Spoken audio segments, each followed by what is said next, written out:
সন্ত রামপালজি মহারাজ এমন একজন মহান সন্ত যিনি তার সদ্ভক্তি, তত্ত্বজ্ঞান, করুণা এবং সেবার মাধ্যমে সমাজে এক নতুন দৃষ্টান্ত স্থাপন করেছেন। সন্ত রামপালজি মহারাজের নেতৃত্বে তার সকল সতলোক আশ্রম থেকে সমাজ কল্যাণের অসাধারণ কাজ সমাজকে সোনালী ভবিষ্যতের এক নতুন আশা দেখিয়েছে। সন্ত রামপালজি মহারাজের কাছ থেকে নাম দীক্ষা গ্রহণের পর লক্ষ লক্ষ মানুষের ক্যান্সার, এইডস ইত্যাদির মতো দুরারোগ্য রোগ সেরে গেছে।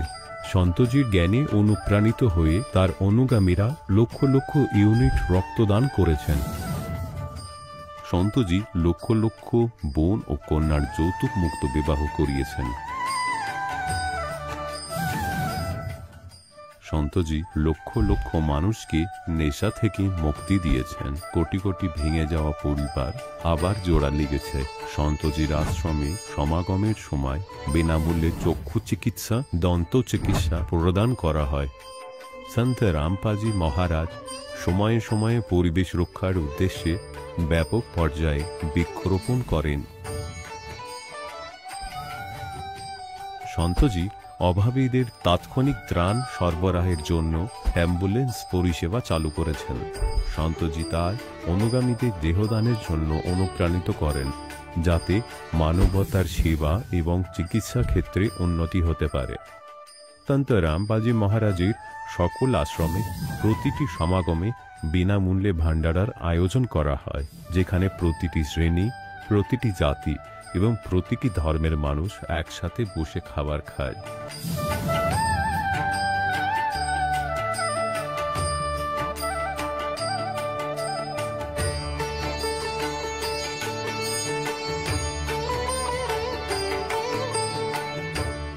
সন্ত রামপালজি মহারাজের আশ্রমে হাজার হাজার বয়স্ক মানুষ সম্মান এবং ভালোবাসার সাথে জীবনযাপনের সুযোগ পান। তাদের খাওয়া, থাকা এবং স্বাস্থ্যের সম্পূর্ণ দায়িত্ব সন্ত রামপালজি মহারাজ গ্রহণ করেন।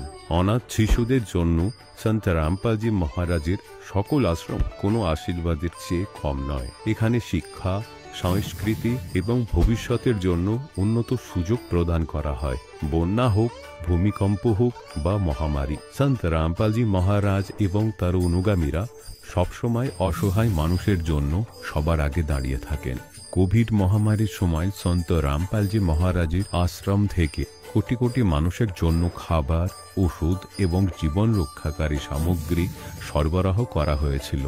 দরিদ্রদের সাহায্য হোক বা কোনো শোষিত ও নিপীড়িত শ্রেণীর অধিকার ও সম্মানের লড়াই, সন্ত রামপালজি মহারাজ সবসময় তাদের কণ্ঠস্বর সরকারের কাছে পৌঁছে দিয়েছেন এবং তাদের যথাযথ ন্যায় বিচার প্রদানে গুরুত্বপূর্ণ ভূমিকা পালন করেছেন। সমাজে আধ্যাত্মিক এবং সামাজিক মূল্যবোধ সম্পর্কে সচেতনতা বৃদ্ধিতে সন্ত রামপালজি মহারাজ প্রতিটি পদক্ষেপে মানবতার সত্যিকারের সেবক হিসাবে প্রমাণিত হয়েছেন।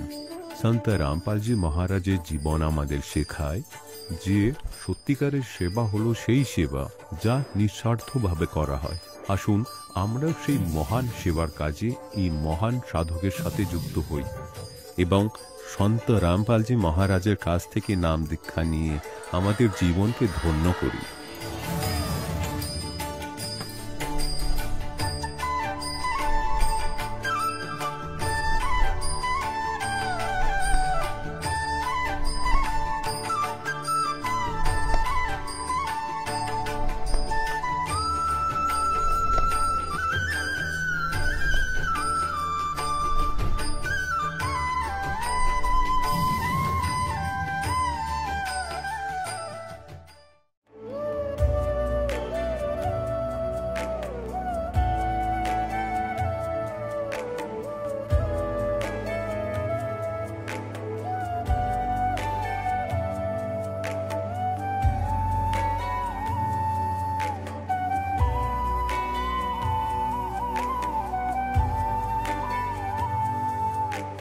পবিত্র শ্রীমদ্ ভাগবত গীতা, পবিত্র 4 বেদ, পবিত্র কুরআন শরীফ, পবিত্র বাইবেল, পবিত্র গুরু গ্রন্থ সাহেব, পবিত্র কবীর সাগরের বাণীতে লুকিয়ে থাকা গূঢ় রহস্য অর্থাৎ তত্ত্বজ্ঞান জানার জন্য অবশ্যই শুনুন জগৎগুরু তত্ত্বদর্শী সন্ত রামপালজি মহারাজের অমৃত প্রবচন।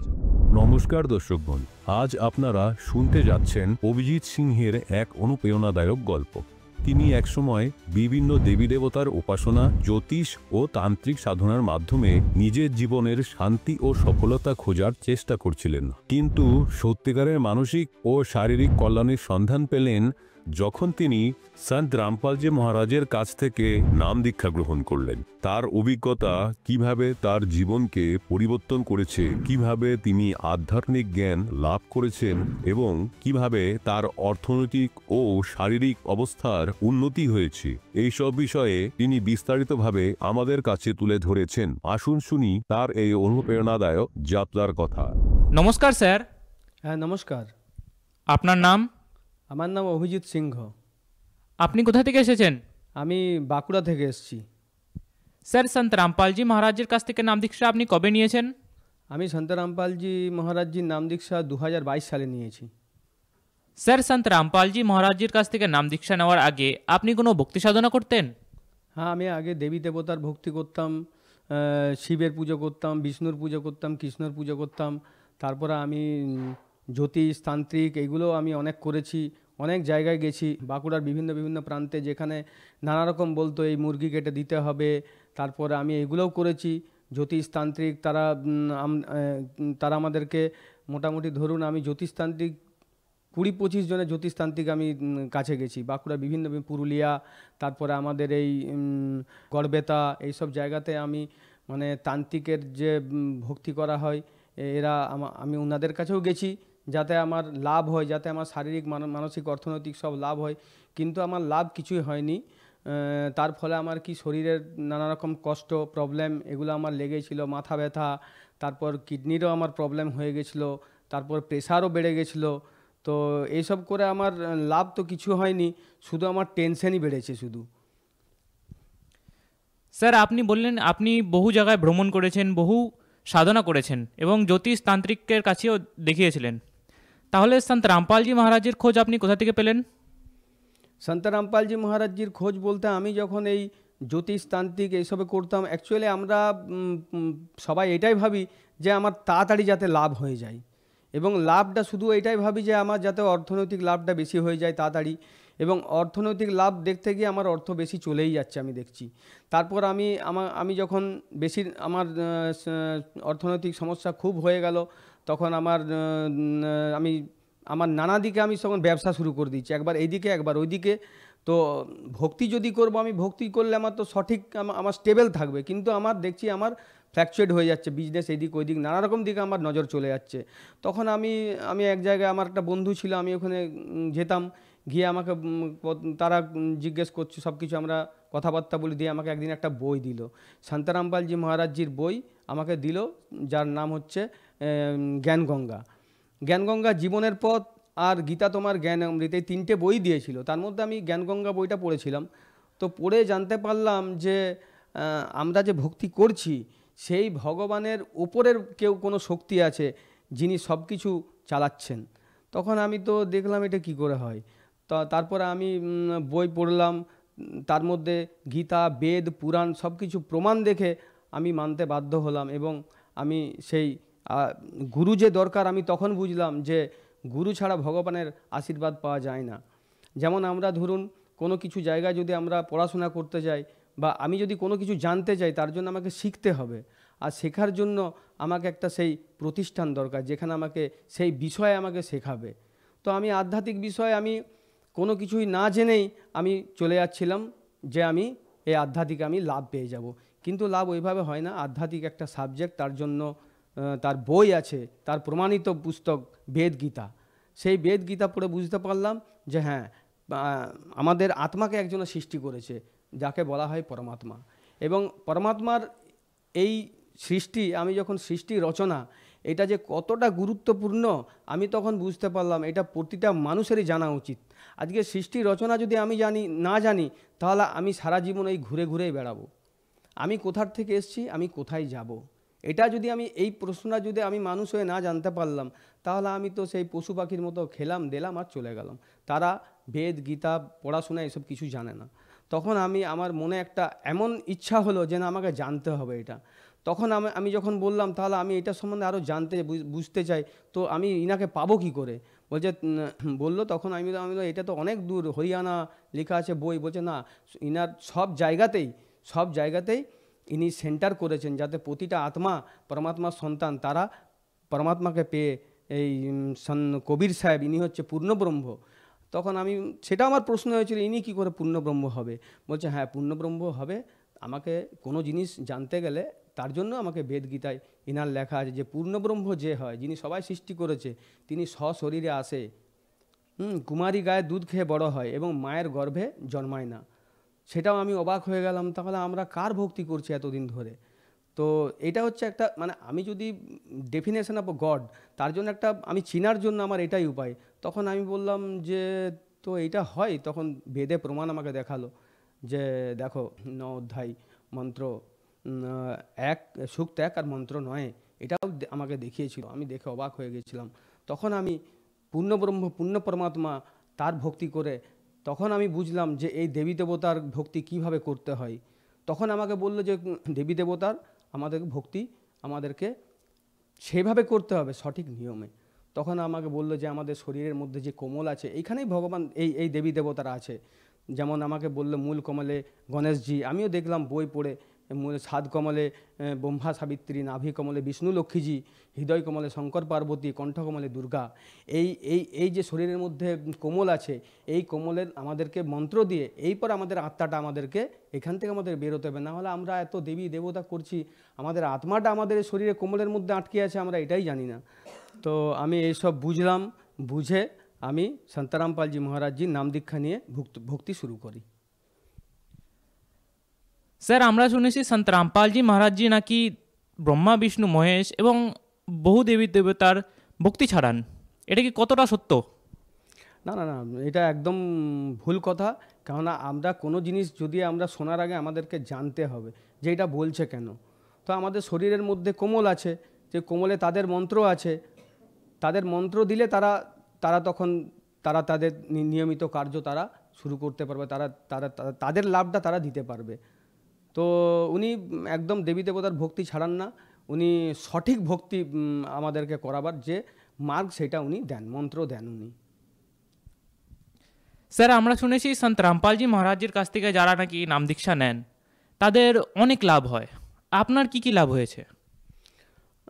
লাভ প্রথমত তো আমার মানসিক শান্তি, যে আমি ভক্তি করছি, সে আমাকে সব বলে যে ভগবানই সব করতে পারে। তখন আমার সেই বিশ্বাস এলো যে হ্যাঁ, আমার ভগবান আছে, আমার পরমাত্মা আছে, আমার কোনো চিন্তা নেই। এই যে বিশ্বাসটা আমি শুধুমাত্র এই সন্ত রামপালজি মহারাজজির নাম দীক্ষা নিয়ে আমার সেই স্যাটিসফাইড, সেই আমার বিশ্বাস এসছে যে আমার ভগবান আছে, আমার কোনো চিন্তা নেই। এবং এই ভাবনাটায় আমি ভক্তি করে গেছি এবং আমি লাভ পেয়ে গেছি। আমার কোনো টেনশনই আর নেই, আমার টেনশন মানে চলেই গেছে বললে হয়। এরপর আমি নাম দীক্ষা নিলাম, ভক্তি করলাম।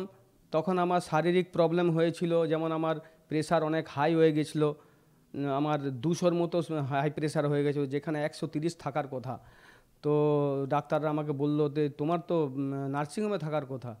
তো যাই হোক, আমি তখন মন্ত্র নিলাম, মন্ত্র নিয়ে আমার মাথা যে ব্যথা করতো সেই মাথা ব্যথাও কমে গেল। কিডনিরও একটু প্রবলেম হয়ে গেছিলো, কিডনির ইউরিয়া বেড়ে গেছিলো, সেটাও আমার ঠিক হয়ে গেল। তো এখন আমার শরীর সম্পূর্ণ ঠিক আছি এবং আমি কর্ম ক্ষমতা, আমার এনার্জিও এসছে, সব কিছুই আমার পরমাত্মা এখন সবই ঠিক করছে দেখছি, এবং আমি ঠিক আছি, খুব ভালো আছি। এছাড়া আমার অর্থনৈতিক পরিস্থিতিও, আগে যেমন আমি অর্থের জন্য চিন্তা করতাম কি হবে, কাজ করছি, টাকা পয়সা আমার আসছে না, কিন্তু শান্তারামপালজি মহারাজজির নাম দীক্ষা নিয়ে আমার অর্থনৈতিক অবস্থা আমার অনেক ভালো হয়ে গেছে এবং আমার কিছু টাকা আটকে ছিল, সেই টাকাও আমার চলে এসছে।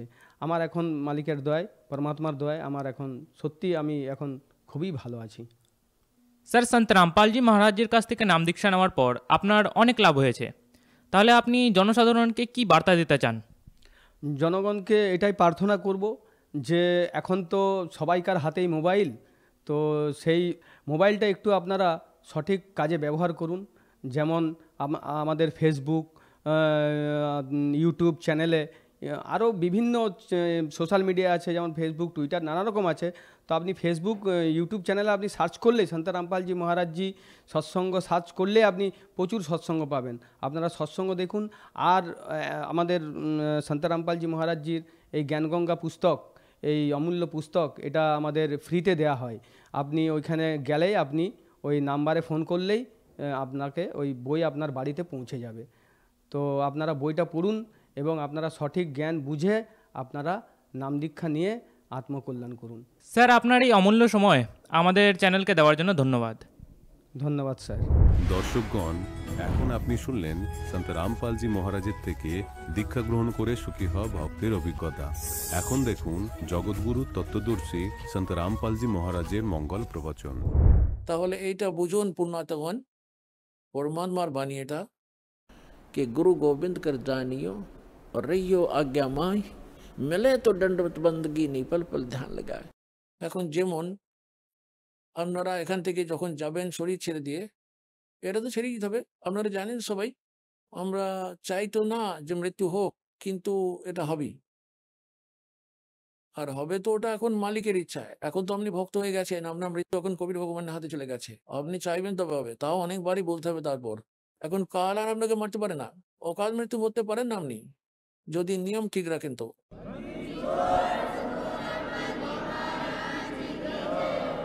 আর এ তো আমাদেরকে তো এখান থেকে চলে যেতেই হবে। আর যখন আপনারা শরীর ছেড়ে এখান থেকে চলে যাবেন, তখন উপরে চলে গিয়ে যেখানেই আপনারা দেখবেন সেখানেই এই দাসের রূপ নিয়ে ওই কবির পরমেশ্বরকে আপনি দাঁড়িয়ে থাকতে দেখতে পাবেন। আর যে কালের দূতেরা এখানে সন্ত রূপে এসেছেন, ওদের রূপও দেখা যায়, কিন্তু কাল ওর সন্তদের রূপ ধরে দাঁড়িয়ে থাকে। তো ওখানে যে যে গুরুর ওনারা স্মরণে রয়েছেন, তো ওখানে যাওয়ার পর তো আপন আপন গুরুর কাছেই চলে যান, সোজা চলে যান যে ওই আমার গুরুদেব দাঁড়িয়ে আছে। তো ওই গুরুর সব শিষ্যই ওই গুরুর কাছে, আর অন্য গুরুর সব শিষ্য অন্য গুরুর কাছে। ওখানে তো এই কালই চলে আসে ওই সন্তের রূপ ধরে, যাকে ও সন্ত রূপে পাঠিয়েছে এই জীবেদের নাশমূলক কাজ করার জন্য। আর পরমাত্মা তো স্বয়ংই চলে আসেন, অথবা সন্ত পাঠিয়ে দেন এই জীবেদের বিকাশমূলক কার্য করার জন্য। তাহলে এই দাসের রূপ ধারণ করে আপনি ওখানে ওখানে পরমাত্মার সাক্ষাৎ পেয়ে যাবেন। আপনাদের আরো একটা নির্দেশ দিয়ে দেওয়া হয় যে যখন আপনারা গুরুজির সঙ্গে দেখা করতে যান, প্রণাম করেন, তোর মধ্যে একটা অভ্যাস বানিয়ে নিন যে একটা সৎনামের জপ অবশ্যই করুন। আর যদি প্রথম মন্ত্র পেয়ে থাকেন তো প্রথম মন্ত্র অবশ্যই করুন। যেমন প্রণাম করতে করতেই আপনি একটা নিঃশ্বাস প্রশ্বাসের জপ সহজেই করতে পারেন। আর ওতে কি হবে, আপনার অভ্যাসটাও হয়ে যাবে, আর ভক্তি তো করতে হয়ই হয়। তার ফলস্বরূপ আপনারা যখন ওখানটায় পৌঁছাবেন ত্রিকুটিতে, ত্রিকুটিকে একটা ইন্টারন্যাশনাল এয়ারপোর্ট বলে বুঝে নিন ত্রিকুটিকে। যখন ওখানে পৌঁছে যাবেন তখন ওখানে আপনার পরমাত্মার সঙ্গে সাক্ষাৎ হবে এই দাসের রূপে। আর ওখানে ধোকা দেবার জন্য এই কালও এই দাসের রূপ ধারণ করে নিতে পারে। তাহলে ওই সময় আপনাকে এই সতনামের জপটা করতে হবে। কারণ ওখানে যখন যাবেন তখন আপনার কাছে সতনাম তো অবশ্যই হবে, সার নাম তো হবেই হবে, সতনামও থাকবে। তাহলে সতনামের আর সার নামের জপ করতে হবে। আর সতনামের জপ করবার মাত্রই, আর প্রথম মন্ত্র যদি প্রাপ্ত হয়ে থাকে তাহলে তার প্রথম আর লাস্ট মন্ত্রটা ওই 7 মন্ত্রের মধ্যে। তো এই দুটো মন্ত্র বড় অদ্ভুত মন্ত্র। এইগুলোও যদি জপ করা হয় তাহলে কি হবে, যদি আপনার সামনে কাল ও পরমাত্মার জায়গায় নিজের রূপ বদলে স্বয়ং এই দাসের রূপ ধরে চলে আসে, এই জপ করলে ওর চেহারাটা সঙ্গে সঙ্গে বদলে যাবে, আর উপরের ফলস আবরণটা হেরে যাবে, আর ওর প্রকৃত ভয়ঙ্কর চেহারাটা তখন দেখা যায়। তারপর আপনারা আপনা আপনি দূরে সরে যাবেন, আর আপনাদের ধ্যান অন্যদিকে চলে যাবে। এবার একটা ছোট্ট ঘটনা বলি আপনাদের, কারণ সৎসঙ্গের মাধ্যমে অনেক রকমের নির্দেশও দিতে হয়। আর জপ করার পরও যদি চেহারার মধ্যে যদি কোনো পরিবর্তন না আসে, তাহলে আপনার অরিজিনাল গুরুদেব, ওনাকে অরিজিনাল গড বলে জানবেন। এক সময় একজন চন্দ্রবিজয় নামক একজন রাজা ছিলেন, তার ইন্দ্রমতী নামে এক রানী ছিল। রানী ভগবানের ভক্ত ছিলেন, আর ভালো আত্মারা তাদের পূর্ব জন্ম এবং পূর্বের পুণ্য থেকে রাজা ও রানী হয়। আর এত সব সুখের মধ্যে থেকেও যদি কেউ পরমাত্মার প্রতি ব্যাকুল হয়ে ভগবানের ভক্তিতে রত থাকেন, তাহলে সেই পুণ্যময় আত্মা বিশেষ কেউ হন। ওই যে রানী মাতা ছিলেন, উনি একজনকে গুরু করে রেখেছিলেন। ওই গুরুদেব বলে রেখেছিলেন যে ভগবান বিষ্ণুর আর ভগবান শিবের ভক্তি করা উচিত, সেই রামের পূজা করা উচিত, আর 68টি তীর্থ রয়েছে, ওই তীর্থগুলিতে ভ্রমণ করে তীর্থযাত্রা করা উচিত, একাদশীর ব্রত উপবাস পালন করা উচিত। এখানে যেমন একটি নিয়ম আছে যা বলে, যদি চান অর্থ তাহলে করুন দান, আর যদি চাও মোক্ষ বা মুক্তি করো রাম ভক্তি। তাহলে যেহেতু আমরা কালের লোকে রয়েছি, সেহেতু এখানে ধন সম্পত্তিও দরকার, আর রামকেও প্রাপ্ত করতে হবে, তাহলে আমাদের দানও করতে হবে, আর আসল সত্য নাম জপ করতে হবে। এখন ওনার গুরুদেব বলে রেখেছিলেন যে পুত্রী, পূর্ব জন্মে তুই অনেক পুণ্য করে রেখেছিস, তুই অনেক ধর্ম করে রেখেছিস, যার জন্য তুই রানী হয়ে গেছিস। আর এই ধরনের ভালো জীবন পরজন্মে প্রাপ্তির জন্য তুমি সাধু সন্তদের জন্য ভোজন ভাণ্ডারা করিও মা। এমনিতে তো কোনো অতিথি এলে তাকে যদি ভোজন করানো হয় তাতে পূর্ণ হয়, কিন্তু ভক্ত সন্তদের ভোজন ভাণ্ডারা করালে অনেক পুণ্য ফল পাওয়া যায়। যেমন আমাদের কাছে কোনো গবাদি পশু আছে, কোনো মোষ বা গাই, একটা হলো মোষ বা গাই যারা দুধ দিতে থাকে, আর অন্য পশুরাও থাকে যারা এখন দুধ দিচ্ছে না, ওদেরকেও আমাদের পালতেই হয়। এবার একদিকে তো দেখুন, ওই দুধ যারা দিচ্ছে না, পশুদের যেরকম ঘাস বা চারা দেওয়া হয়, আহার করানো হয়, ওটাও আমাদের কর্তব্য একটা। কিন্তু যারা দুধ দেয় তাদেরকে যে চারা চড়ানো হয় বা যে পশু খাদ্য দেওয়া হয় সেগুলো, তাতে তো ওদের কাছ থেকে তৎকাল লাভ পাওয়া যায়। সকালবেলায় যদি ওকে ভালো করে খাওয়াও, চড়িয়ে ঘাস খাই নিয়ে এসো, তো সন্ধ্যাবেলায় অনেক দুধ দিয়ে দেয়। ঠিক এইভাবেই সন্ত ভক্তরা হয় যেরকম দুধ দেওয়া গাই হয়। আর অন্য যে সকল অতিথিরা আসেন, যারা ভক্ত নন, ভক্ত হলে তো ভালো, না হলেও তাদেরকে আপনার কর্তব্য মনে করে ওনাদেরকে আপনার অবশ্যই কিছু খাওয়ানো, ভোজন করানো উচিত, আর আদর সহকারে যথোচিত অতিথি সৎকার করা উচিত। কিন্তু সাধু সন্তদের ভোজন ভাণ্ডারা করালে সেটা অত্যন্ত লাভদায়ক হয়। এখন সাধু সন্ত ভক্তরা যদিও ওনারা শাস্ত্র বিরুদ্ধ সাধনা করছেন, তবুও ওনারা পূর্বজন্মের পুণ্যকর্মী প্রাণী, ওনারাই হন্য হয়ে ঘুরে বেড়াচ্ছেন। কেউ লাল হলুদ পোশাক পরে, কেউ দাড়ি বাড়ায়, কেউ মাথা নাড়া করে নেয়, কেউ তিলক লাগায়, যে যেমন গাইডেন্স পেয়েছে।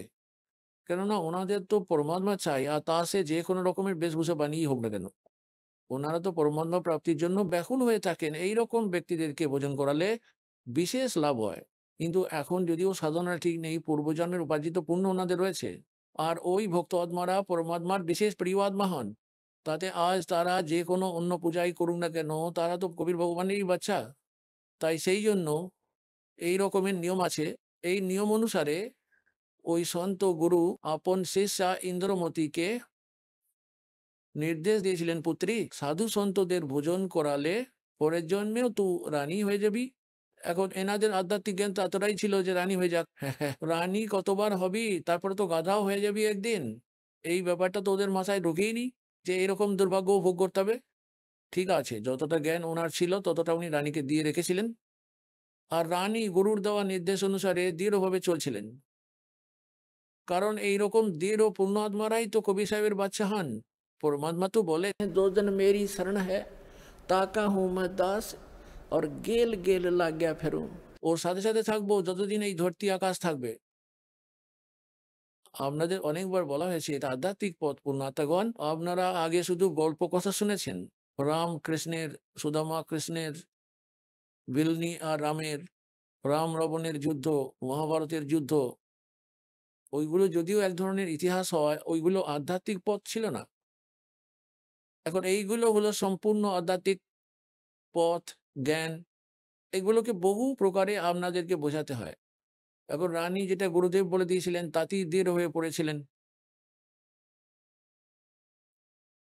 আর উনি তো ধরেই নিয়েছিলেন যে ভাই সাধু সাধুদের ভোজন ভাণ্ডার করানো এটা অনিবার্য কাজ। আর সেই জন্য উনি নিজের একটা নিয়ম বানিয়ে রেখেছিলেন যে আমি যেন ভুলে না যাই, আমি যেন প্রতিদিন সাধু সন্তদের যতগুলোকেই আশেপাশে পাওয়া যায়, 2, 4, 10টা, কমসে কম একটাও, ওদেরকে ভোজন করি, তবে প্রতিদিন আমি নিজের আহার করব। তো ও নিজে চাকর বাকরকে দিয়ে বলে রেখেছিল যে আশেপাশের জঙ্গলে যেখানেই থাকুক সাধু সন্তরা ওদেরকে প্রার্থনা করে আসবে যে ডেলি এখানে ভোজন করে যাবে, আর যারা এখানে আসতে পারবে না তাদেরকে ওখানে পৌঁছে দিয়েছ। নিজের আপন হাতে রুটি বানাতেন রানী হয়েও, তাতে 10 জন সন্ত্রী আসুক, 5 জন আসুক বা 20 আসুক, তাহলে এই ক্রিয়াকার্যটা চলছিল। একবার কি হলো কি, কুম্ভ মেলার উৎসব চলে এসেছিল, ওটা মাঝে মাঝে হয়ে থাকে। কুম্ভ মেলার সময় হরিদ্বারে চলে গিয়েছিল ওরা সবাই, সব সাধু সন্তরা উৎসব মানানোর জন্য, আর পায়ে হেঁটে আসতে যেতে হতো, আর তার জন্য ওদের 10-15 দিনের প্রোগ্রাম তো হয়েই যেত। কোনো সাধু সন্তরা ওই সময় ওই এলাকায় রইল না। এখন রানী জানতে পারলেন যে কেউ সাধু সন্ত আসেনি, খোঁজ করতে বললেন, খবর নিয়ে এলো যে ওরা কেউ নেই, ওরা সবাই চলে গেছে, সবারই কুটির খালি পড়ে আছে। জানা গেল কেউই নেই, ওরা সবাই তীর্থযাত্রা করতে বেরিয়ে গেছে। এদিকে রানী তো পণ করে রেখেছেন, প্রতিজ্ঞা করে রেখেছেন, ঠিক আছে যতক্ষণ না সাধু সন্তদের ভোজন করিয়েছি ততক্ষণ নিজে আহার করবো না। একদিন ব্যতীত হলো, 2 দিন ব্যতীত হলো, রানী তো উপবাস করে আছেন, কিছু খাননি। 3 দিন পরে তো একদম চোখ বন্ধই করে নিলেন, এবারে মরবো এবার। ওনার পতিও ওনাকে বোঝালেন যে কেন নিজের জীবনটা নষ্ট করছো, খেয়ে নাও দুটো রুটি, সাধু সন্তরা চলে এলে জমিয়ে খাইয়ে দিও, কোন আপদ এসে যাবে। উনি বললেন, না আমি মরে যাবো তবুও খাবো না। এখন ওই পরম পিতা তো এরকম দুঃখ কখনোই দেখতে পারেন না। দাপর যুগের মধ্যে করুণাময় নাম নিয়ে এসেছিলেন এই কবির ভগবানী, ইনিই হলেন সেই সর্বসমর্থপূর্ণ পরমাত্মা, অমর পুরুষ।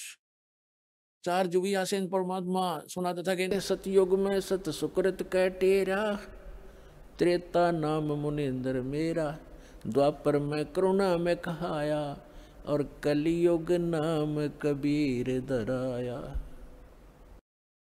4 যুগই আমি এসেছি, পরমাত্মা বলতেন। হ্যাঁ, দাপরে উনি করুণাময় নাম নিয়ে এসেছিলেন। এখন উনি তো দেখলেন এ তো মরতে চলেছে, বোলা ভক্তমতি, একটা সাধু রূপ বানিয়ে নিলেন পরমাত্মা, আর ওখানে দূর থেকে আসতে ধরা গেল রাজার মহলের দিকেই আসছেন। রানী তখন নিজের চাকরানীকে ডেকে বললেন, দাসী আমার শেষ কথা শুনে নে, যদি তুই আপন রানীকে জীবিত দেখতে চাস তো তুই খুঁজে নে কোনো সাধু সন্ত কাউকে যদি দেখতে পাস, নয়তো আজ সন্ধ্যাবেলার মধ্যেই তো রানী প্রাণত্যাগ করবে। এখন ওই দাসী দুঃখী হয়ে মহলে ছাতের উপরে চেপে চিলেকোঠা থেকে, তাছাড়াও কোথায় দেখবে বেচারি, ও কি দেখতে পেলো একজন সন্ত রূপ ধরে, সাদা কাপড় পরে, দাড়ি বাড়ানো, মাথার উপরে ছোট ছোট চুল রয়েছে, ওই দিকেই হেঁটে চলে আসছেন একজন খুব সাধারণ ধরনের সাধু। গলাতে মালাও ঝুলিয়ে রেখেছিলেন দাতা, অল্প একটু এরকমও সেজে নিলেন যাতে করে মহাত্মা সাধু বলে মনে হয় না। তো আমরা তো সাধু মহাত্মা ওনাদেরই মানি যাদের বড় বড় দাড়ি আছে, লম্বা লম্বা চুল, জটা আছে, তিলক লাগিয়ে রেখেছে, গলায় 4-5টা মালা পরে রেখেছে, কপালে টিপ পরা বা তিলক লাগানো। তাই পরমাত্মা সেই জন্য ওই বেশভূষা একটু এরকমই বানিয়ে নিয়েছিলেন। আর ওই নৌকরানি দেখতে পেয়ে দৌড়ে নিচে চলে এলো, আর রানীকে খবরটা দিল যে একটা মহাত্মা তো দেখা যাচ্ছে, কিন্তু লাল কাপড় পরা নয়, কিন্তু চেহারাটা তো সাধু সাধুদের মতনই মনে হচ্ছে। বলেন তো নিয়ে আসবো ডেকে, নিয়ে আয় বোন, তাড়াতাড়ি ডেকে নিয়ে আয়, যেমনই হোক। এখনো নিচে চলে গেল, ততক্ষণে পরমাত্মা ও মহলের কাছাকাছি চলে এলেন। ওই চাকরানী তখন প্রণাম করলো আর বলল, মহারাজ আপনাকে আমাদের রানী ঠাকুরানী ডেকেছেন। পরমাত্মা জিজ্ঞাসা করলেন, আপনি কে?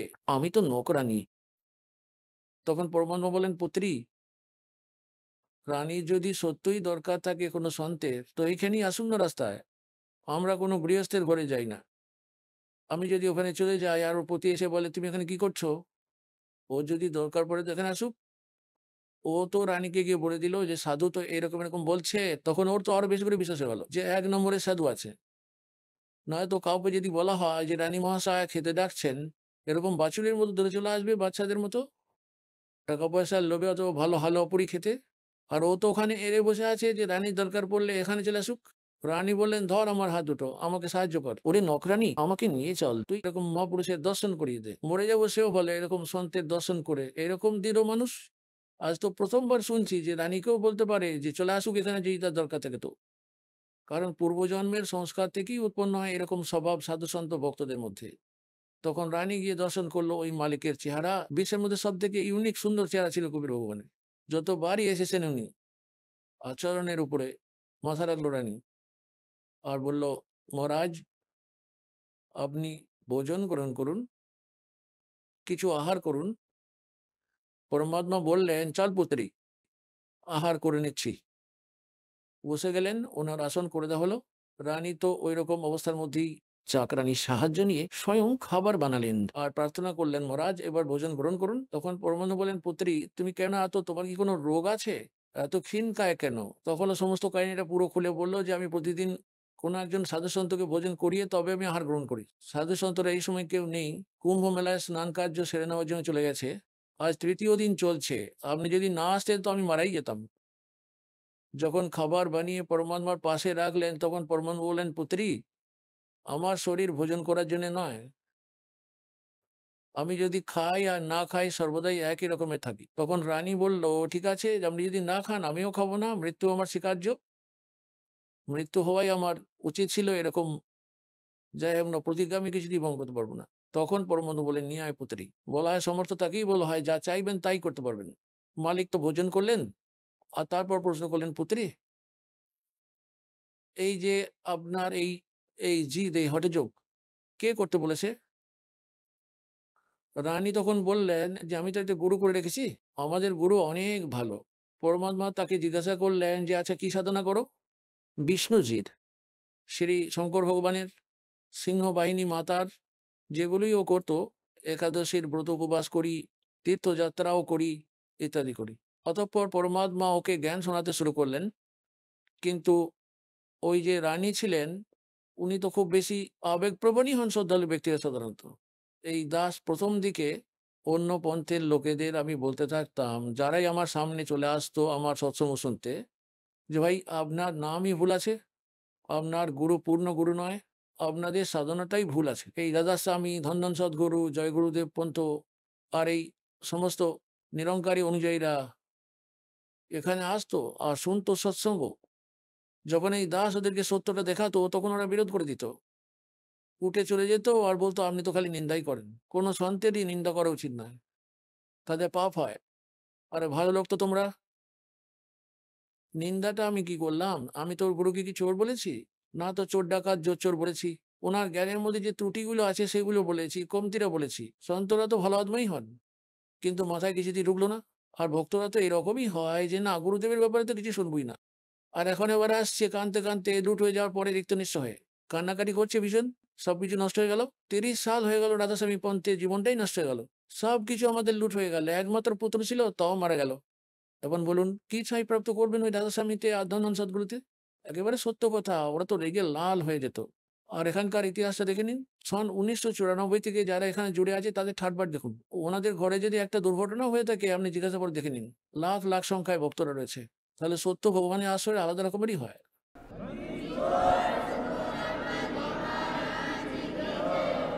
একজন ভক্তকে যদি তার সুখ পাওয়ার কথা জিজ্ঞাসা করেন না, আপনার মাথা খারাপ হয়ে যাবে আর ওর মুখের থুতু সেজে যাবে, কিন্তু ভগবানের গুণ বলা শেষ হবে না আপনাকে, যে 4-5 বছর নাম নিয়ে রেখেছে। ইনি হলেন সমর্থ পূর্ণ পরমাত্মা। এই জন্য এই দাস অধৈর্য হচ্ছে আপনাদের জন্য। যে কোনো প্রকারে আপনাদের বোধ দেন হয়ে যা, কবির ইজ গড। দাসের কাজ পুরো হোক, তারপর ওটার বিস্ফোরণ ঘটবে, পুরো বিশ্বতে একই জ্ঞানের ডঙ্ক বাজবে কিছুদিনের মধ্যে। তো রানী কি বললেন?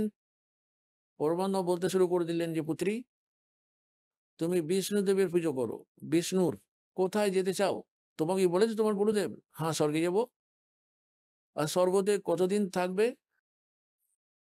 এখন সৎসমস্ত কিন্তু অল্প বিস্তর জ্ঞান তো হয়েই যায়, বলতে লাগবে হ্যাঁ ও তো যতটা পূর্ণ ফল থাকবে, আমার ধর্ম থাকবে ততটাই থাকবো, তারপর কোথায় যাবে? না তাতে জানি না, আমি বলছি তুমি কোথায় যাবে, তুমি গাদি হয়ে যাবে পরের জন্মে। এখন এই কথাটা ওর হজম হলো না। পরমাণু বললেন, পুত্রী তুমি যে সাধনা করছো তাতে দান পুণ্য করছো, ঠিক আছে তুমি রানীও হয়ে যাবে আর স্বর্গেও চলে যাবে, কিন্তু তারপর পশুজনিতে অবশ্যই যাবে। আর এই আপনার বিষ্ণুদেব নশ্বর, শঙ্কর দেব নশ্বর আর ব্রহ্মাদেব নশ্বর। তো বলেন থ্যার পাকড় থ্যার হই, অমরের সাধনা করলে, অমর পুরুষের সাধনা করলে তবে তুমি অমর হতে পারো। তোমরা নশ্বরের ভক্তি করে চিরস্থায়ী হবার ব্যর্থ চেষ্টা করতে থাকো। এখন রানী তো মুখ ঘুরিয়ে নিয়ে বলতে লাগলো ওই ইন্দ্রমতি, বললো মহারাজ এই যে সন্তরা হয় না এর একে অন্যের নিন্দাই করে। আর আমার গুরুদেবের ব্যাপারে দেখুন আপনি কিছু বলবেন না, উনি তো আমার কাছে ভগবান। পরমাত্মা বললেন পুত্রী, এখন কেউ গাধাকে যদি বলে গাই, আর গাদিকে যদি কেউ বলে গাধি, এটা গাই নয় পুত্রী। আর ও যদি এরকম বলে যে আমার গাইকে কেন গাধি বলছো, তাহলে তার জন্য দুঃখ করা উচিত নয়। ওর তো চেক করে নেওয়া উচিত যে সত্যই তো কেন এ বলছে এ কথা। কিন্তু ও কিছুতেই মানল না। পূর্ণাত্মা বলেন আপন বাচ্চাদের কাছে পৌঁছানোর জন্য পরমাত্মাকেও কত প্রচেষ্টা করতে হয়, এই কালের দূতেরা এতটাই বিভ্রান্ত করে রেখেছে। পরমাত্মা তাকে অনেক বোঝালেন যে দেখো পুত্রী, আমি তোমার কল্যাণের জন্যই বলছি, আমি তোমার গুরুজিকে চোর বলছি না, গুন্ডা ডাকাত বলছি না। ওনার পুরো জ্ঞান নেই, উনি বিষ্ণুকে সর্বসমর্থবান শক্তি বলছেন। বিষ্ণু হলেন নিজে নশ্বর, তাহলে আপনার সুরক্ষা কি করে দেবেন উনি? শিবকে আপনি অবিনশ্বর ভগবান বলে মানেন। পরমাত্মা বললেন যে সময় ভস্মাগিরি বলে একজন সাধক তোমার শঙ্কর ভগবানের সামনে উপরের দিকে পা নিচের দিকে মাথা করে 12 বছর ধরে তপস্যা করেছিল, হয়তো তুমি পড়ে থাকবে পুরাণের মধ্যে। বলে হ্যাঁ পড়েছি, শুনেছি। আর যখন ওই ভস্ম কঙ্কনটি শিবজি থেকে চেয়ে নিলেন আর ভগবান শিবকেই ওটা দিয়ে হত্যা করার চেষ্টা করতে লাগলো ওই ভস্মাসুর, তখন ভগবান শিব কি করেছিলেন? ছুটে পালিয়েছিলেন না? তাহলে উনি অবিনাশী হবেন? ওনাকেই তুমি অবিনাশী বলে মানছো আর ওনার কাছ থেকে তুমি সুরক্ষার আশা করছো, উনি তো নিজেই সুরক্ষিত নন। এখন প্রত্যেকটা কথাই সত্য, কিন্তু গুরুজির ব্যাপারে কিছু শোনা একদম পছন্দ নয়। সেই পূর্ব রঙে এখনো রঙে আছে। তখন পরমাণু বলেন পুত্রী দেখ, তুই মানিস আর না মানিস, এই দেখো আমি এমনিতে কেউ যদি নিজেই নিজেকে ভগবান বলে, একদমই কেউ মানবে না যেন তারা। পরমাত্মা বললেন যে ভগবানের আমি ভক্তি তোমাকে বলছি, ওই ভগবান হলেন অজর অমর। ওনার ভক্তি করলে উনি তোমার আয়ুও বাড়িয়ে দিতে পারেন। যে মন্ত্র আমি দেব আর যে মন্ত্র তুমি এখন জপ করছো, ওই মন্ত্র দিয়ে তোমার আয়ু না তো বাড়তে পারে না তো কম হয়। আর আমি যে মন্ত্র দেবো সেই মন্ত্র দিয়ে তোমার আয়ু তুমি যতটা চাইবে ততটা বেড়ে যাবে। ও তো তবুও বলতে লাগলো এইসব কথা তো সন্তরা একে অপরের বিরুদ্ধে বলতেই থাকেন, এগুলো তো ওনারাই জানেন। আমার তো আপন গুরু একদম আমার হৃদয়ের মধ্যে রয়েছেন। তখন পরমাত্মা বলেন ঠিক আছে পুত্রী, सच कहूँ जग माने नहीं और झूठ कही ना जाई हो, और ब्रह्मा विष्णु शिव जी दुखिया जिन ये राह चलाई हो। তখন পরমাণু বললেন ঠিক আছে পুত্রী, আমি যাচ্ছি, মানো আর না মানো আমার কর্তব্য ছিল তোমাকে সত্য কথাটা বলা। আর আজ থেকে তৃতীয় দিনে তোকে সর্প দংশন করবে। তৃতীয় দিবসে তোমার সর্পদংশনে মৃত্যু হবে। না তো তোমার গুরু বাঁচাতে পারবে, না তো তোমার বিষ্ণু বাঁচাতে পারবে, না তো তোমার শঙ্কর বাঁচাতে পারবে, আর না তো তোমার এই ভক্তি মন্ত্র বাঁচাতে পারবে। আর এইরকম বলে মহারাজজি উঠে পড়তে লাগলেন। ও তখন চরণ ধরে নিল। হা হা হা। এবং যখন মৃত্যু দেখতে পেয়েছে তখন কথা বলে সত্য বলে মনে হচ্ছে। সাধু সন্তরা কখনো মিথ্যা কথা বলে না। চরণে পতিত হয়ে গেল আর বলতে লাগলো মহারাজ সত্যই। পরমান্ন বললেন তৃতীয় দিন, এর আগে আর তোর আয়ু নেই, আর 84 লাখ জনিতে চলে যাবে তুই। তখন বলতে লাগলো মহারাজ কি করব বলুন, আমি যে মন্ত্র দেব পুত্রী সেই মন্ত্র তুই জপ কর, আর ওই গুরুদেবের সঙ্গে কথাও বলবি না, ও তো হলো তোর শত্রু। দেশের লোকেরা তাদের পুরোই মরে যাক, কিন্তু নিজের নাম্বার যেন না আসে ততক্ষণ পর্যন্ত কোনো সমস্যা নেই। যখন নিজের নাম্বার আসে না তখন আক্কেল খুলে যায় জীবের। তখন সব মেনে নিল। হ্যাঁ ঠিক আছে গুরুদেব, আপনি যা বলবেন তা সব মেনে নেব। আর মনের মধ্যে এদিকে চলছে যে তৃতীয় দিনে দেখবো এবার কি হয়। দীক্ষা তো নিয়ে নিল। আর গুরুদেব বললেন পুত্রী, তৃতীয় দিনে কাল আসবে আর আমার রূপ ধরে আসবে। আর এটা মনে রাখবি যে আমি যে মন্ত্রটা দিয়েছি তোকে, প্রথম মন্ত্র, যখন ও সন্নিকটে আসবে তো প্রথমে তুমি এই মন্ত্র জপ করবে, তারপর তুমি প্রণাম করবে। এই মন্ত্রটি জপ করবে, এমনিতে তো প্রথমে প্রণাম করবি না। ওই সময় উনি বিশেষ নির্দেশ এই জন্য দিয়েছিলেন, পরবর্তীকালের জন্য সূচনা দিয়েছিলেন। এমনিতে সন্ত এলে প্রথমে দণ্ডবোধ প্রণাম করবে আর তারপর ওনাকে কুশল মঙ্গল জিজ্ঞাসা করবে। কিন্তু ওই দিন পরমাত্মা ওকে বিশেষ নির্দেশ এই জন্য দিয়েছিলেন যে ওর তো অভ্যাসই ছিল না ওই রানীর। এই জন্য বলেছিলেন যে যখন আমি আসবো, মানে আমার রূপ ধরে যখন কাল আসবে, আর তো আবেগবশত বিনা মন্ত্র জপ করে চরণ ছুবি না। প্রথমে মন্ত্র জপ করবি, তারপর চরণ স্পর্শ করবি। এবং রানী তো কাউকে বলেইনি। এইরকম ভেবে যে কি জানি সত্য হবে কিনা। ঠিক পরের দিন দিনের বেলা দুপুর 1টার কাছাকাছি পরমাত্মার রূপ ধরে কাল চলে এলো, করুণাময় রূপ ধরে, আর ডাকতে লাগলো, ইন্দ্রমতি, ইন্দ্রমতি কোথায় আছিস পুত্রী? আর ইন্দ্রমতি দেখলো গুরুজি এসে গেছেন, গুরুজি এসে গেছেন, কিন্তু হৃদয়ের মধ্যে ওর এটা গেঁথে গিয়েছিল যে গুরুজি এটাও বলেছিলেন। প্রথম মন্ত্রটা ও জপ করে দিল, ওই কমপ্লিট মন্ত্রটা যেটা আপনাদেরকেও দিয়ে রাখা আছে। ওই প্রথম মন্ত্রের প্রথম নাম থেকেই অবিলম্বে ওর চেহারাটা বদলে গেল। এইরকম ভয়ঙ্কর চেহারা, লম্বা লম্বা দাঁত, মোটা মোটা চোখ, বিশ্রী কদাকার বিকট শরীর দেখতে পেল। আরে কাল তো তখন দেখলো তোর তো এই ঢাকা খুলে দিল, বলল এই বারটা তো তুই বেঁচে গেলি, তোর কাছে শক্তিশালী মন্ত্র রয়েছে, তোকে পরে আবার দেখে নেব। এখন রানী তো জীবন রত্নধন হাতে ফিরে পায়, আর গুরুজিকে শত শত ধন্যবাদ জানায়। নিজের চাকর বাকরকে বলতে লাগলো, আরে কাল এসেছিল, আজ আমার মৃত্যু হওয়ার ছিল, আমি যে গুরু বানিয়েছি না, উনি আমার আয়ু বাড়িয়ে দিয়েছেন। ভীষণ আনন্দে ও রাজাকে বলতে লাগলো ওনার দরবারের মধ্যে গিয়ে। রাজা তখন বলতে লাগলো, আরে তুই পড়ে থাক, কাল যদি আসতো তোমাকে ছেড়ে দিয়ে চলে যেত? তুমি তো এরকম ফালতু বলতে থাকো, কেউ কিছু বলে দিলে তার কথাই মেনে বসে থাকো। ও তো নিজেই এই ঘটনার সম্মুখীন হচ্ছে, ও রাজার কথা কি শুনবে? ও তো চলে এলো ফিরে, ধন্যবাদ জানালো। এই সময়ে তো তোর কেটে গেল মৃত্যুযুগ। আরাম করে বিছানায় এলিয়ে পড়লো, হে ভগবান, হে পরমাত্মা, এত দয়া করলেন, এমন গুরু পাইয়ে দিলেন আপনি, এমন মন্ত্র দিলেন, তাতে আমার জীবন রক্ষা হয়ে গেল। এখন ও তো এলিয়ে পড়লো বিছানায় অত্যন্ত আনন্দ সহকারে। ইতিমধ্যে কাল সর্পরূপ ধারণ করে চলে এলো, সাপ হয়ে চলে এলো, আর রানীকে দংশন করে দিল। দংশন করতেই ওর চোখ খুলে গেল। তারপর ওটাকে আঁকা বাঁকা চলে যেতে দেখতে পেলো, চিৎকার শুরু করে দিল, আমাকে সাপে কামড়েছে, সাপে কামড়েছে, আমাকে সাপে কামড়েছে। চাকর বাকররা তখন লাঠি নিয়ে ছুটে চলে এলো। দীর্ঘ লম্বা মহল ছিল রাজার, ওটা তো যাচ্ছে সবাই দেখতে পেলো, আর ড্রেন দিয়ে বাইরে চলে গেল। রানী তো অজ্ঞান হয়ে গেল, মৃত্যুকে প্রাপ্ত হয়ে গেল। রাজার ঘরে তো সব রকমেরই ডাক্তার বদ্যি উপস্থিত ছিল। ডাক্তার ডাকলো, বদ্যি ডাকলো, ওঝা ডাকলো, সব রকম চেষ্টা করে দিল, আর সবাই মৃত বসির উপরে দিল। তখন পরমাত্মা চলে এলেন। চাকর বাকরেরা যারা দেখেছিল ভগবানকে ওই দিন, তারা বলতে লাগলো, ওই চাকরানীরা ভগবানকে আগেই জানিয়ে দিলেন যে আপনার শিষ্যাকে সাপে কামড়ে দিয়েছে, আর তাতে ওনার মৃত্যু হয়ে গেছে, ঘরে হাহাকার পড়ে গেছে। তখন পরমাত্মা একটা ভান করে একটা মন্ত্র আওড়ালেন, আর বললেন, ওর পুত্রী। 1 সেকেন্ডের মধ্যে রানী খাড়া হয়ে দাঁড়িয়ে গেলেন। বলো সদ্গুরুদেব।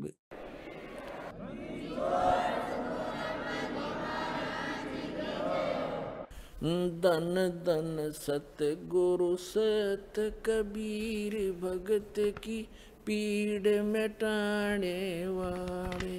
धन धन सत कबीर भगत की पीड़ मिटाने वाले, भक्त की पीड़ मिटाने वाले, भक्त की वाले। धन धन सतगुरु सत कबीर भक्त की, रहे नल नील यतन कर हार, तब सतगुरु से करी पुकार। रहे नल नील यतन कर हार, तब सतगुरु से करी पुकार। जा सतरे खालखी अपार, सिंधु पे सिलात रहने वाले। जा सतरे खालखी अपार, सिंधु पे सिलात रहने वाले। धन धन सतगुरु सत कबीर भक्त की पीड़ मिटाने वाले, भक्त की पीड़ मिटाने वाले, भक्त की। धन धन सतगुरु सत कबीर भक्त की। डसी सर्प ने जब जा पुकारी, इंद्रमती अकुलाय। डसी सर्प ने जब जा पुकारी, इंद्रमती अकुलाय। आपने तुरंत करी सहाय बेरूली, मंत्र सुनाने वाले आपने तुरंत करी सहाय बैरूली। मंत्र सुनाने वाले धन धन सतगुरु सत कबीर। भक्त की पीड़ मिटाने वाले, भक्त की पीर मिटाने वाले, धन धन सतगुरु सत कबीर। भक्त की दामोदर सेठ के होठ अकाज, अर्ज करी डूबता देख जहाज। दामोदर सेठ के होठ अकाज, अर्ज करी डूबता देख जहाज। लाज मेरी रखियो गरीब नवाज, समुद्र से पार लंगाने वाले। लाज मेरी रखियो गरीब नवाज, समुद्र से पार लंगाने वाले। धन धन सतगुरु सत कबीर। भक्त की भक्त की पीड़ मिटाने वाले, भक्त की पीर मिटाने वाले, धन धन सतगुरु सत कबीर। कह कर जोर दीन धर्मदास, दरस दे पूर्ण करियो आस। कह कर जोड़ दीन धर्मदास, दरस दे पूर्ण करियो आस। मेटियो जन्म मरण की तरास, वो सत्य पद प्राप्त कराने वाले। मेटियो जन्म मरण की तरास, वो सत्य पद प्राप्त कराने वाले। धन धन सतगुरु सत कबीर। भक्त की पीड़ मिटाने वाले, भक्त की पीड़ मिटाने वाले, भक्त की पीड़ मिटाने वाले। धन धन सतगुरु सत कबीर। भक्त की भक्त की पीड़ मिटाने वाले, भक्त की पीड़ मिटाने वाले, धन धन सतगुरु कबीर। भक्त की कह कर जोड़ दीन धर्मदास, दरस दे पूर्ण करियो आस। कह कर जोड़ दीन धर्मदास, दरस दे पूर्ण करियो आस। मेटियो हो जन्म मरण की तरास, सत्य पद प्राप्त कराने वाले। धन धन सतगुरु सत कबीर। भक्त की पीड़ मिटाने वाले। डसी सर्प ने जब जाए पुकारी, इंद्रमती अकुलाए। आपने तुरंत करी सहाय, बेरुली मंत्र শুনানে वाले। পরমাত্মা তো লীলা করছিলেন। রানী জিজ্ঞাসা করলেন, মহারাজ এটা কোন মন্ত্র ছিল? পরমাত্মা বললেন, পুত্রী এটা বেরুলি মন্ত্র। বেরুলি মন্ত্র কি? যে রাম নাম জপ বেরুলি, হ্যাঁ, গুরুদেবের স্মরণে থাকো বেরুলি। ওই তো একটা বাহানা বানিয়েছিলেন যে এই মেয়েকে ভুলিয়ে দিই, কিন্তু উনি তো সক্ষম সর্বশক্তিমান। মন্ত্রের কি আবশ্যকতা ওনার?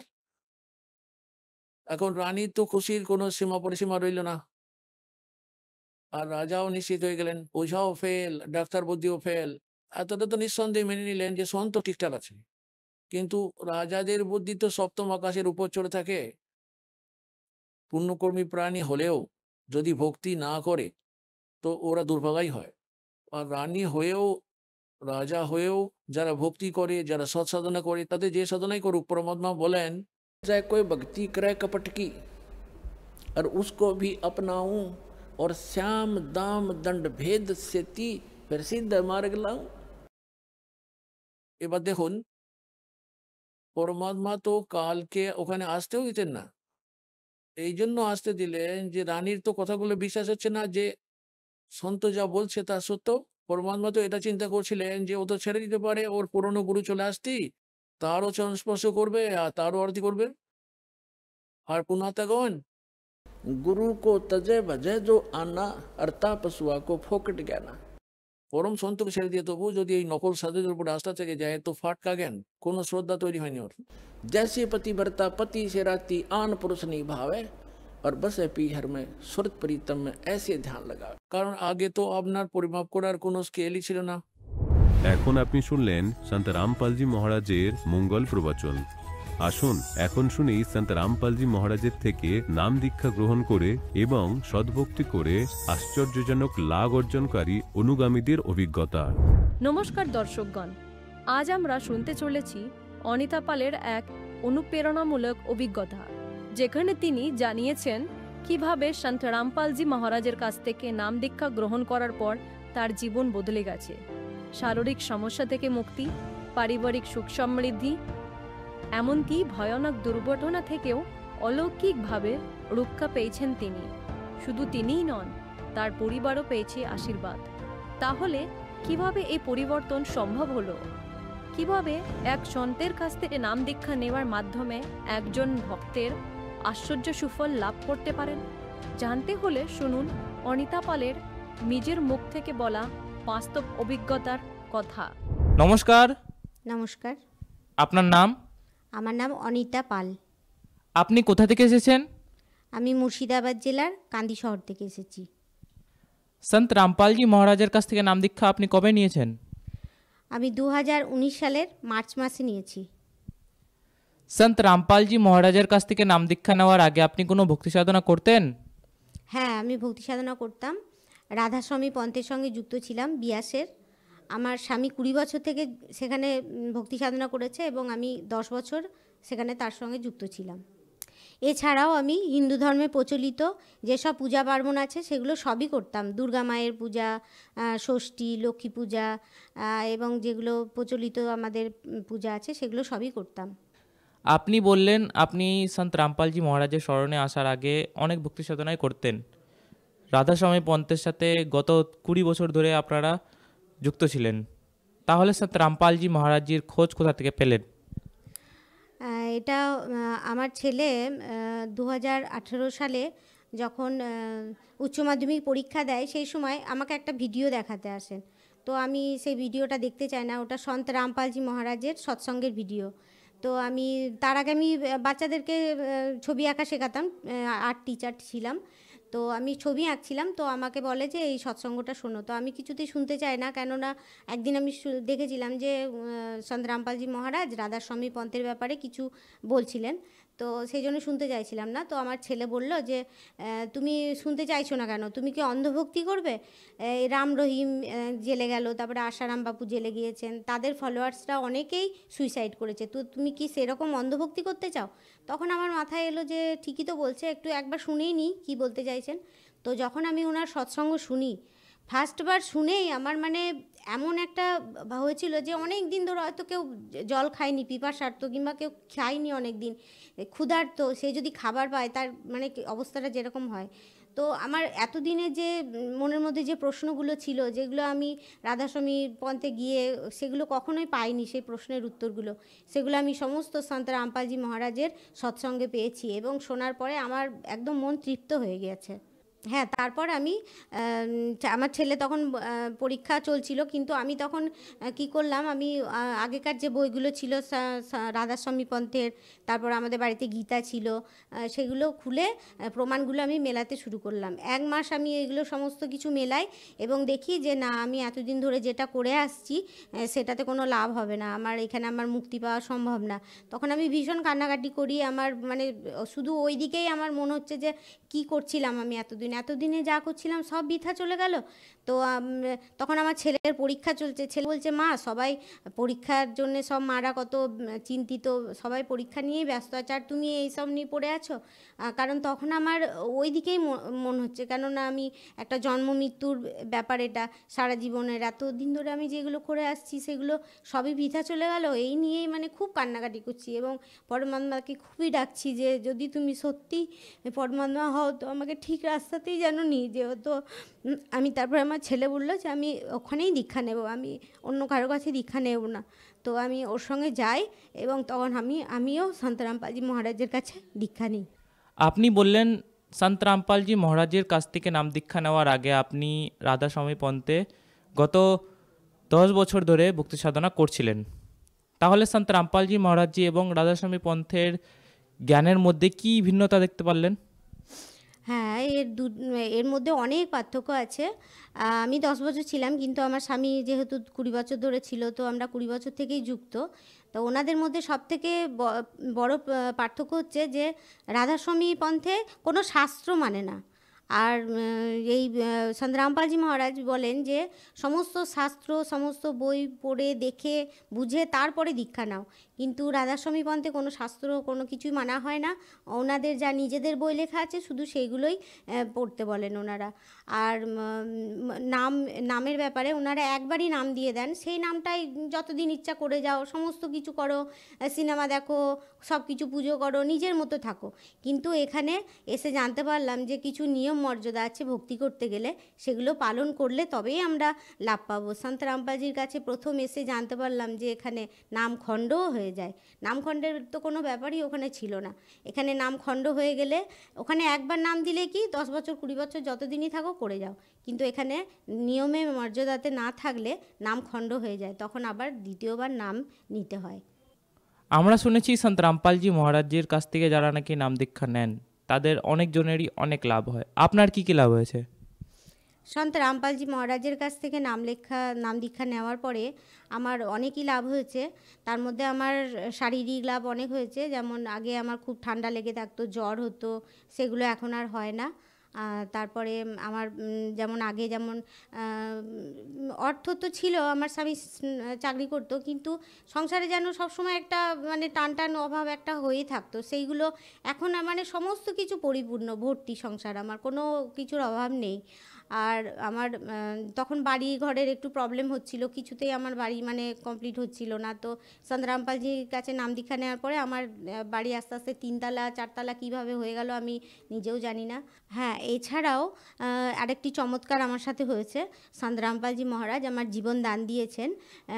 আমি একবার গাড়ি করে শিলিগুড়ি যাচ্ছিলাম, তো যাবার পথে আমার চলন্ত গাড়ির চাকা হাই রোডের উপরে একদম স্পিডে গাড়ি যাচ্ছিল, পিছনের চাকা খুলে চলে যায় এবং আরেকটি চাকাও প্রায় খোলার মুখেই।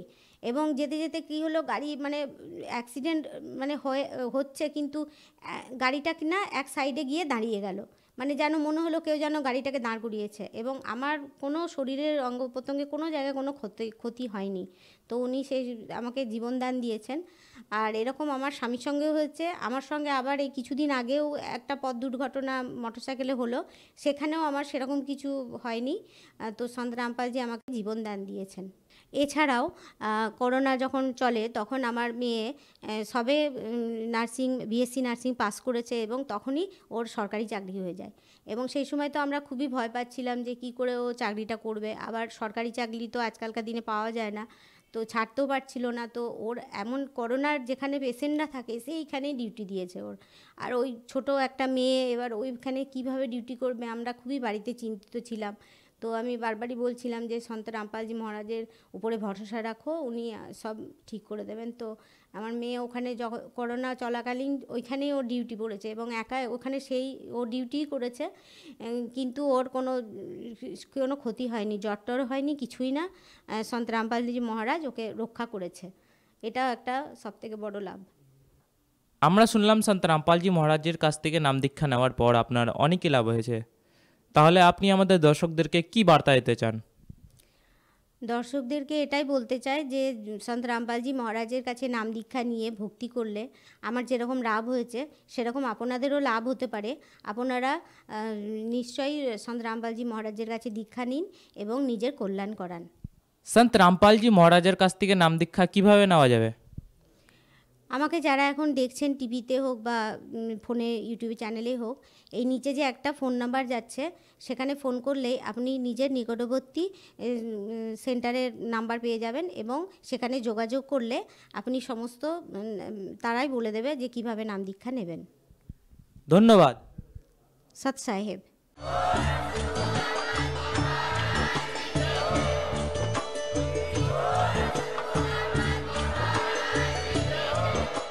আপনারা শুনছিলেন জগৎগুরু তত্ত্বদর্শী সন্ত রামপালজি মহারাজের মঙ্গলময় প্রবচন।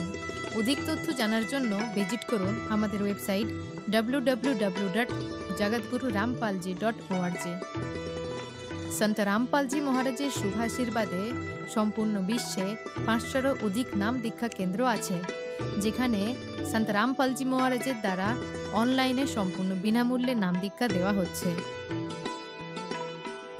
আপনার নিকটবর্তী নাম দীক্ষা কেন্দ্রের ঠিকানা জানার জন্য যোগাযোগ করুন 918882914911